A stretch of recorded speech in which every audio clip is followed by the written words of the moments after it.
पतीपासून सुख मिळत नव्हते. दीर कोवळ्या जवानीवर फिदा. दीरासोबतच शरीर सुख. रात्रीचा खेळ चालू. रात्रीचा काळोख दाटला होता. पूनम आणि मनोज दोघे एकमेकाच्या मिठीत एकरूप झाले होते. पूर्ण विवस्त्रावस्थेमध्ये ते संभोगात रंगून गेले होते. त्यांच्या कामुक स्वरांनी रात्र रंगून गेली होती. पण अचानक दारावर थाप पडली आणि ते दोघे स्तब्ध झाले. इतक्या रात्री कोण आले असेल? इतक्यात बाहेरून हाक आली. तो आवाज दिनेशचा होता. त्याचा आवाज ऐकून पूनम घाबरली, कारण दिनेश तिचा पती होता. तिच्या डोळ्यासमोर अंधारी आली. पुढे काय होणार या विचाराने तिचे हातपाय गळाले. त्या घरात दुसऱ्या दिवशी दिनेशचा मृतदेह सापडला, तर त्याची पत्नी पूनम बेपत्ता झाली होती. भाऊ मनोजही गायब होता. त्या रात्री काय घडले हे मात्र कोणालाच माहीत नव्हते. या घटनेची संपूर्ण माहिती पुढील प्रमाणे. तत्पूर्वी तुम्ही जर ह्या चॅनलवर नवीन असाल तर प्लीज चॅनलला सबस्क्राईब करा. उत्तर प्रदेशातील कानपूरच्या खरेसा गावात राहणाऱ्या सीतापूरचा रहिवासी दिनेश अवस्थी हा परिवारासह राहत होता. तो आणि त्याचा भाऊ मनोज असे दोघे होते. पण मनोज गुन्हेगारी प्रवृत्तीचा होता. त्याची गावात दहशत होती. रिकामटेकडा मनोज गावात गुंडगिरी करत फिरत होता. आडदांड मनोजला सगळे घाबरून असायचे. तर दिनेश मात्र कष्ट करणारा तरुण होता. तो ट्रक चालक म्हणून काम करत होता. त्याचा विवाह 2 वर्षापूर्वी पूनम अवस्थी उर्फ गुडियासोबत झाला. पूनम तरुण होती.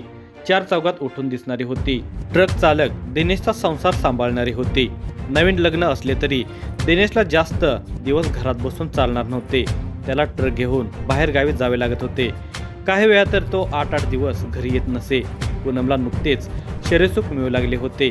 तिच्या तरुण मनाला आणि शरीराला सुख हवे होते.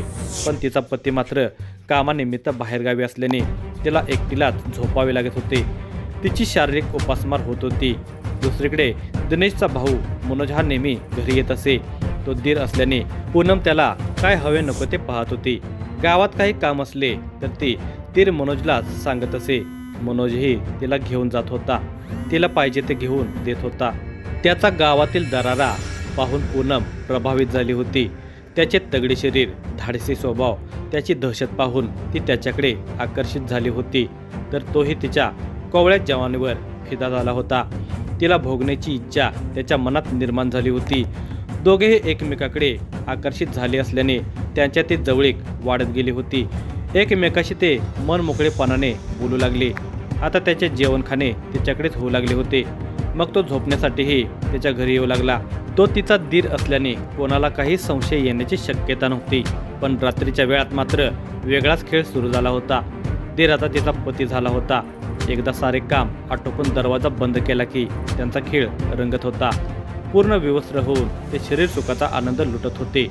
पतीपासून न मिळणारे सुख ती दिराकडून घेत होती. मनोजच्या तगड्या पिळदार देहाची मिठी तिला उत्तेजित करत होती. तिच्या कवळ्या मुलायम देहाचा तो चोळामोळा करत होता.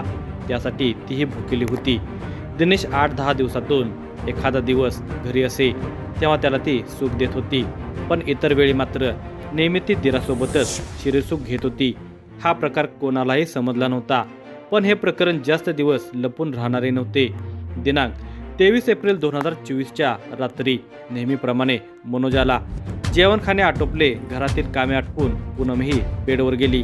मनोजने तिला मिठीत घेतले. तिचे कपडे उतरवले. तिने त्याला विवस्त्र केले. दोघांची कामक्रीडा सुरू झाली. काही वेळातच त्यांचा प्रणय रंगात आला. ते भरभरून सुख घेत होते. त्यांना कधीच वाटत नव्हते की मनोज अचानकपणे घरी येईल, कारण तो दुसऱ्या शहरात गेलेला असे. पण आज वेळ फिरली होती. त्या रात्री दिनेश लवकर परतला होता आणि मध्यरात्रीच्या सुमारास तो घरी आला होता. त्याने दरवाजावर थाप मारली. तसे आत समागम करणारी त्याची पत्नी आणि त्याचा भाऊ भानावर आले. आता आपली धडगत नाही हे लक्षात आल्याने ते दोघेही हादरून गेले. ती दरवाजा उघडत नसल्याने दिनेश जोराने हाका मारू लागला. त्याच्या आवाजाने लोक जागे होतील या भीतीने मनोजने दरवाजा उघडला. मनोजला आपल्या घरात पाहून दिनेश जे समजायचे ते समजून गेला. बेडरूममध्ये त्याची पत्नी कमी कपड्यात होती, तर मनोजही केवळ अंडरपॅन्टवर होता. हे पाहून दिनेशचा पारा चढला. तो रागाने त्या दोघांना शिवीगाळ करू लागला. तो मनोजच्या अंगावर धावून गेला. पण मनोज सावध झाला होता. त्यात तो गुंड होता. क्षणभरातच त्याने मनोजचे मानगुट पकडले. त्याला खाली पाडून बेदम मारहाण केली. त्याच्या ताकदीपुढे दिनेशचा निभाव लागला नाही.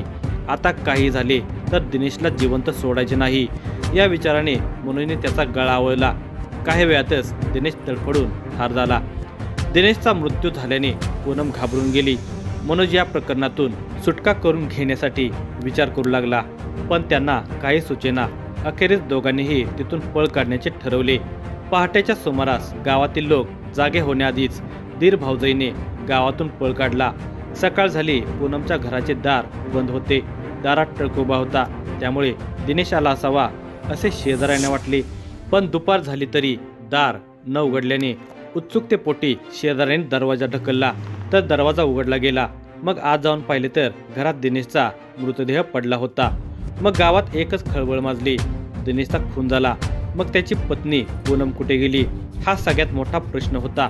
शेजारचे लोक, नातेवाईक यांनी त्याचा भाऊ मनोजचा शोध घेतला तर तोही बेपत्ता झाला होता. दिनेशचा खून झाला आणि त्याची पत्नी, भाऊ दोघेही गायब. याचा अर्थ काहीतरी पाणी मुरते हे नक्की होते. गावात तर्कवितर्क लढवले जात होते. या प्रकरणाची पोलीस ठाण्यात नोंद झाली होती. दिनेशच्या मारेकऱ्यांचा पोलीस शोध घेत होते. त्याचवेळी संशयित म्हणून त्याची पत्नी आणि भाऊ यांचाही शोध घेतला जात होता. पूनम आणि मनोज या दोघांचेही मोबाईल बंद होते. ते कुठे गेले, त्यांचे काय झाले याचा काहीच थांगपत्ता कोणाला लागत नव्हता. अखेर पोलिसांनी दोघा संशयितावर प्रत्येकी 25,000 रुपयांचे बक्षीस लावले, तरीही काही मार्ग सापडत नव्हता. दरम्यान नोव्हेंबरच्या पहिल्या आठवड्यात पूनमचा मोबाईल सुरू झाला.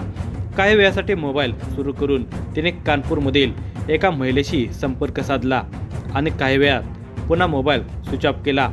पण पोलिसांना तेवढा वेळ पुरेसा होता. त्या मोबाईलचे लोकेशन शोधण्यात पोलिसांना यश आले. तब्बल 8 महिन्यानंतर पोलिसांना त्या दोघांचा ठाव ठिकाणा लागला. तातडीने हालचाली करत ते मध्य प्रदेशातील बागेश्वर धाम येथे पोहोचले आणि दोघांनाही ताब्यात घेतले. ते दोघे सेवेकरी असल्याचे भासवून 8 महिन्यापासून बागेश्वर धाम येथे लपून राहिले होते. ते दोघेही वेगवेगळ्या ठिकाणी राहत होते.